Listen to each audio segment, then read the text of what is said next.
राज्यामध्ये नगरपालिका आणि नगरपंचायतीच्या निवडणुका होत आहेत. माळेगाव नगरपंचायतीची निवडणूक ही प्रथमच होत आहे. माळेगावची निवडणूक म्हटलं की पवार विरुद्ध तावरे असा संघर्ष कायम असतो. याही निवडणुकीत पवार विरुद्ध तावरे असा संघर्ष होण्याची चिन्ह आहेत, कारण की अजित पवार यांचे विरोधक रंजन कुमार तावरे यांनी मोर्चा बांधणी सुरू केलेले.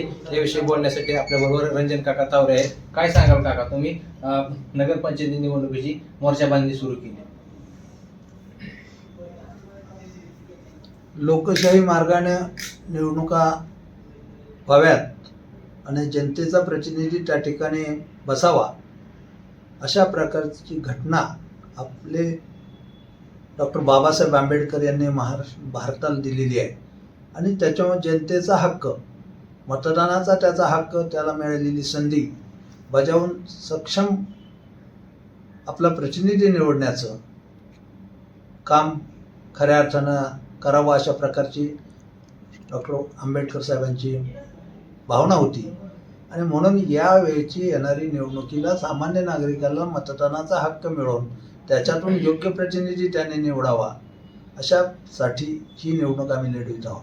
माळेगाव ग्रामपंचायतीत त्यावेळी सदस्य संख्या 17च होती. आता देखील संख्या ही 17च आहे. मात्र असं जरी असलं तरी गेल्या काही दिवसामध्ये या ठिकाणी प्रशासक होता, नगरपंचायत झाली तर या ठिकाणी नागरिकांच्या समस्या आहे. असं असताना देखील अजित पवारांनी ही नगरपंचायत करण्याचा अट्टहास का बांधला? राजकारणात जनतेची सेवा पेक्षा सत्तेची मस्ती, आणि आम्हाला सत्ता पाहिजे, कशासाठी पाहिजे, काय पाहिजे, मी अधिक काही त्याच्यावर आज बोलणं उचित ठरणार नाही. परंतु समाजसेवा म्हणून जे काय पहिलं जे ब्रीदवाक्य होतं ते राहिलेलं नाही. आणि आम्ही आणि आमचे उमेदवार जे जातील ते सेवक म्हणून काम करतील आणि जनतेचा सेवक समजून काम करण्याच्या भावनेतून आम्ही लोकप्रतिनिधी उभे करीत आहोत. अनेक ठिकाणी शरद पवार गट आणि अजित पवार गट एकत्र निवडणूक लढवणार आहे. माळेगावमध्ये जरी असं झालं तरी तुमच्या ह्याला काय फरक वाटेल का?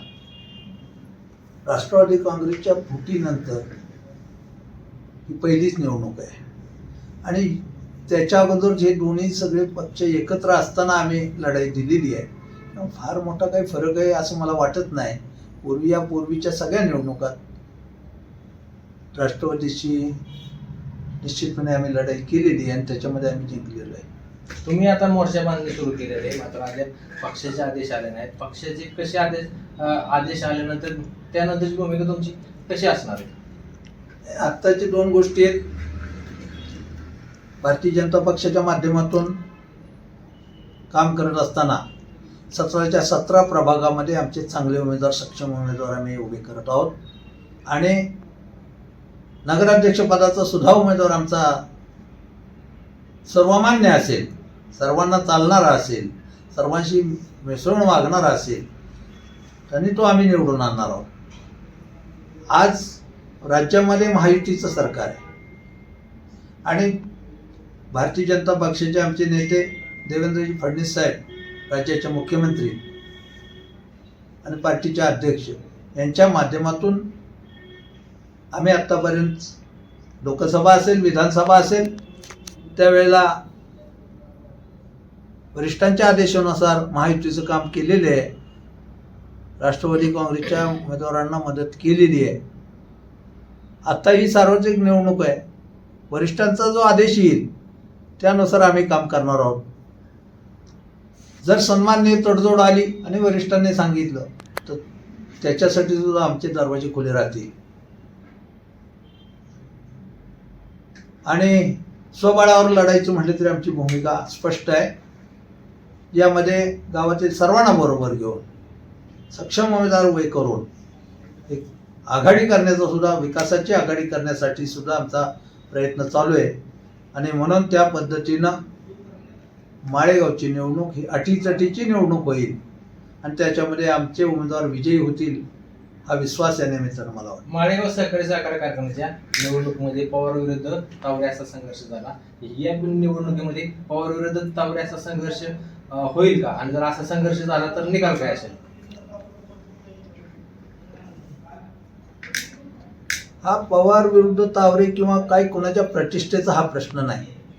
खऱ्या अर्थानं जाणारा लोकप्रतिनिधी हा लोकसेवक जावा यासाठीची ही लढाई आहे. सामान्य नागरिकाची, माळेगावच्या सामान्य नागरिकाला त्याच्या सगळ्या सुविधा मिळाव्यात आणि त्याच्यासाठी राज्य शासन, केंद्र शासन याच्या माध्यमातून येणारा निधी तळागाळापर्यंत पोहोचून त्या सामान्य नागरिकाच्या सुविधा पूर्णत्वाला जाव्यात याच्यासाठीची ही निवडणूक आहे. कुणी कुणाच्या प्रतिष्ठा म्हणण्याची काही कारण नाही. आणि म्हणून मला विश्वास आहे माळेगावच्या नागरिकांनं गेल्या 30-35 वर्षामध्ये जो विश्वास आमच्यावर दाखवला, प्रत्येक निवडणुकीमध्ये आम्ही विजय संपादन केलेला आहे. प्रत्येक वेळेचा सरपंच आम्ही आमच्या विचाराच्या माणसांनी उभा केलेला राहिलेला आहे. आणि म्हणून वेळोवेळी जी काही लोकमंडळी माझ्यावर होती ती फक्त तावरेच होते असं नाही आहे. सर्वांना बरोबर घेऊन आम्ही ते काम केलेलं आहे. त्यामुळे तावरे विरुद्ध पवार असा संघर्ष म्हणण्याची आवश्यकता आहे असं वाटत नाही. पण आम्ही निश्चितपणे सगळ्यांना बरोबर घेऊन, सर्व जाती धर्मांना बरोबर घेऊन माळेगाव नगरपंचायतची सत्ता निश्चितपणे खेचून आणल्याशिवाय राहणार नाही. कारण यापूर्वीसुद्धा 5 वर्षापूर्वी भारतीय जनता पक्षाचा सरपंच या माळेगावमध्ये आम्ही करून दाखवलेला आहे. आणि तोच विश्वास आजही मला आहे की निश्चितपणे यावेळेला आमचा नगराध्यक्ष येईल आणि बहुमताने आमची मेजॉरिटी त्या ठिकाणी असेल. नक्कीच या ठिकाणी गेली 35 वर्षापासून माळेगावची जनता ही आमच्या पाठीमागे उभा आहे आणि याही निवडणुकीला जनता आमच्या पाठीमागे उभा राहून भाजपचा या ठिकाणी नगराध्यक्ष निवडून येईल असा विश्वास रंजन कुमार तावरे यांनी व्यक्त केला आहे. मंगेश केसरी, साम टीव्ही न्यूज, बारामती. देश विदेशातील प्रत्येक घडामोडींचे लाईव्ह अपडेट मिळवण्यासाठी आता साम टीव्हीच्या सर्व सोशल मीडिया प्लॅटफॉर्मला लाईक, फॉलो आणि सबस्क्राईब करा. तसंच सर्व नोटिफिकेशनसाठी बेल आयकॉन प्रेस करायला विसरू नका.